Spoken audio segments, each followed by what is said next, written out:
नमस्कार दोस्तों, मैं दीपंकर। आज इस वीडियो में बात करूंगा माइक्रो फाइनेंस का ड्यूटी 15-16 घंटे का क्यों होता है और ये जो 15-16 घंटे का ड्यूटी जो है इसको कैसे कम किया जा सकता है। अक्सर जब हम माइक्रो फाइनेंस की बात करते हैं, फ्रेशर लोग माइक्रो फाइनेंस में ज्वाइन करने के लिए इसलिए डरता है क्योंकि माइक्रो फाइनेंस का जो ड्यूटी होता है ये बहुत ज़्यादा लॉन्ग होता है और ड्यूटी लॉन्ग होने के कारण जो है फ्रेशर लोग इस जॉब में टिक भी नहीं पाता है। तो ये जो लॉन्ग ड्यूटी टाइम है इसको कम करने के लिए क्या करना पड़ेगा वो आज आप लोग इस वीडियो के माध्यम से सीखेंगे। और आज मैं इस वीडियो में डिस्कस करूंगा कि माइक्रो फाइनेंस का जो ये ड्यूटी होता है ये 15-16 घंटे का क्यों होता है। और मैं इस वीडियो में डिस्कस करूंगा क्या एक आदमी 15-16 घंटा काम करके 4-5 साल का ये ड्यूटी कर सकते हैं। जो लोग माइक्रो फाइनेंस में 4-5 साल से काम कर रहा है क्या वो लोग 15-16 घंटा ड्यूटी करते हैं? क्या कोई भी आदमी 15-16 घंटा काम करके मतलब 15-16 घंटा काम कर सकता है क्या लगातार 4-5 साल? तो आंसर है नहीं। तो जो लोग ये 5 साल 6 साल काम करता है माइक्रो फाइनेंस में या 4 साल, ये लोग कैसे अपने आप को मैनेज कर रहा है, इन लोगों को प्रमोशन कैसे मिलता है, सारे चीज़ इस वीडियो में डिस्कस करेंगे। लेकिन वीडियो शुरू करने से पहले दोस्तों मैं बताना चाहूँगा, मैं दीपंकर, मैं बेसिकली फाइनेंस रिलेटेड कंटेंट बनाता हूँ और नया नया वैकेंसी का भी वीडियो डालता हूँ और पिछले 4 सालों से फाइनेंस में काम किया हूँ। तो जो लोग मेरे चैनल पे पहली बार आए हो, फाइनेंस में ज्वाइन करना चाहते हो, फाइनेंस में करियर शुरू करना चाहते हो, फाइनेंस रिलेटेड वैकेंसी के लिए आप प्लीज़ मेरे चैनल को लाइक सब्सक्राइब कमेंट करके शेयर करके रख दीजिएगा ताकि इसके बाद जो भी मैं वीडियो डालूँ उसका नोटिफिकेशन आपके पास तुरंत चला आए। तो सबसे पहले हम जानेंगे कि माइक्रो फाइनेंस का बिजनेस कॉन्सेप्ट क्या है, क्योंकि बिजनेस कॉन्सेप्ट अगर आपको नहीं पता चलेगा तो पता नहीं चलेगा कि ड्यूटी टाइम इतना लॉन्ग क्यों होता है और इसको कम कैसे करना है। क्योंकि कम अगर हम नहीं कर पाएंगे तो हम भी नहीं टिक पाएंगे, क्योंकि कोई भी आदमी इतना ज़्यादा ड्यूटी करके ज़्यादा दिन काम नहीं कर पाएगा। तो चलिए समझते हैं। सबसे पहले मैं बताना चाहूँगा कि micro finance company basically 3 model में कलेक्शन करता है। कुछ कंपनी वीकली कलेक्शन करता है, कुछ कंपनी 15 दिन बाद, कुछ कंपनी मंथली। लेकिन हर कंपनी का एक टारगेट रहता है या टारगेट दिया रहता है ब्रांच में। और ये जो ब्रांच है ना, इस ब्रांच मैनेजर हर कलेक्शन ऑफिसर को एक कलेक्शन टारगेट देता है कंपनी के हिसाब से। तो जब भी आप फील्ड में कलेक्शन के निकलेंगे या कलेक्शन की डेट में निकलेंगे, एक लोन ऑफिसर के अंदर 50 से 100 पोर्टफोलियो हर दिन एलोकेट रहता है। तो आपको फील्ड में उतरना, जब कंपनी में ब्रांच में आप आएंगे, कंपनी की तरफ से या ब्रांच में आपको एक कलेक्शन शीट दिया रहता है। उस कलेक्शन शीट में कलेक्शन का ईएमआई, कस्टमर का loan ID and EMI date लिखा रहता है। उस ईएमआई डेट में पर्टिकुलर आपको कस्टमर के लोकेशन में जाना होगा, कलेक्शन करना होगा। सपोज आपको 100 कस्टमर एलोकेट किया गया है पर्टिकुलर एक दिन के लिए और आप फ्रेशर हो और उस लोकेशन में 98% कलेक्शन होता है। तो जब आप फ्रेशर होते हो, कंपनी आपको एक प्रॉपरली ट्रेनिंग देता है, इन हाउस ट्रेनिंग देता है, फिर आपको फील्ड ट्रेनिंग देता है काम को समझने के लिए।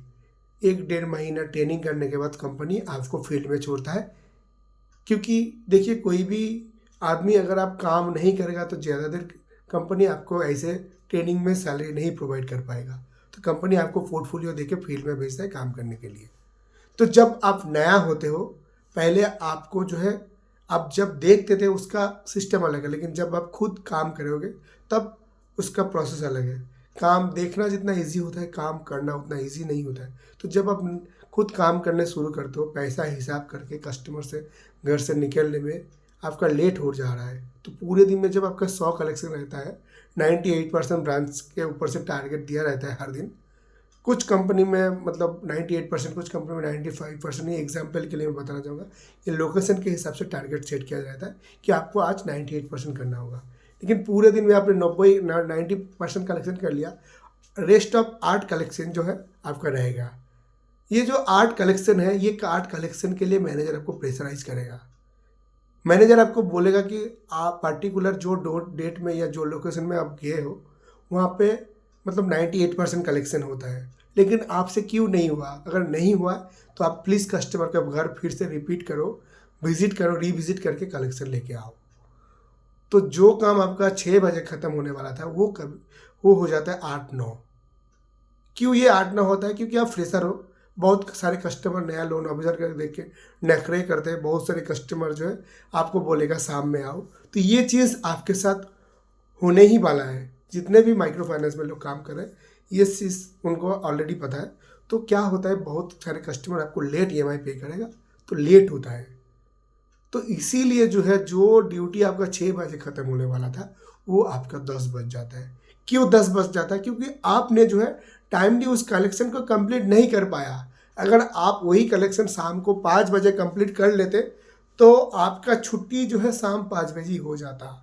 तो बेसिकली क्या होता है, ये जो टारगेट है ये टारगेट के ऊपर आपका ड्यूटी टाइम डिपेंड होता है और आपके जो है एक्सपेक्ट या क्या होता है आपका जो काम का कैपेसिटी के ऊपर।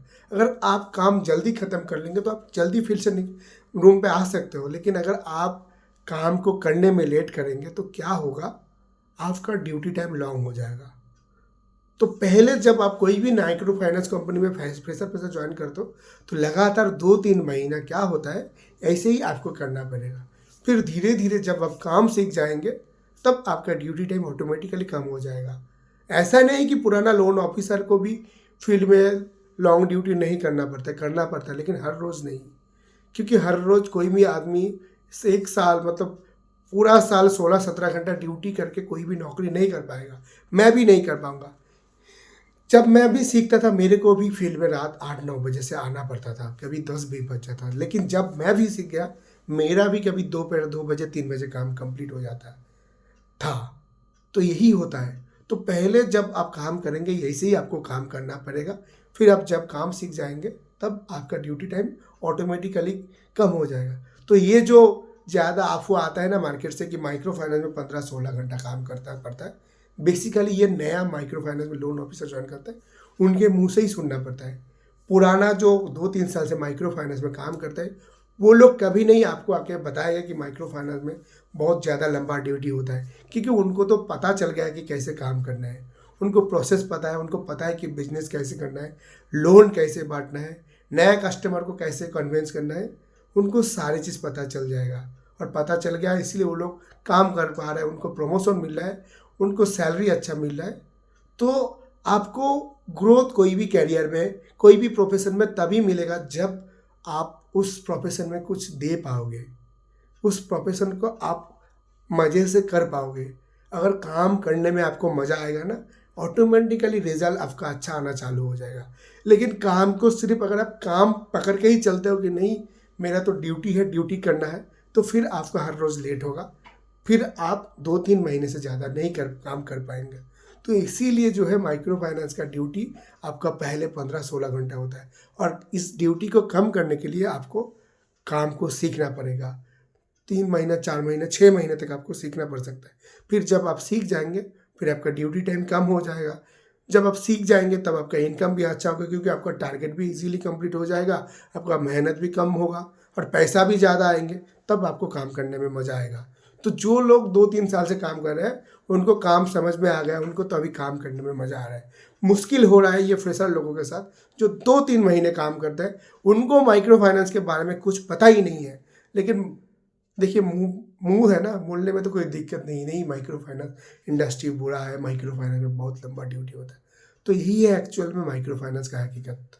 आप जितना एक्सपर्ट बनते हो आपका मेहनत उतना कम।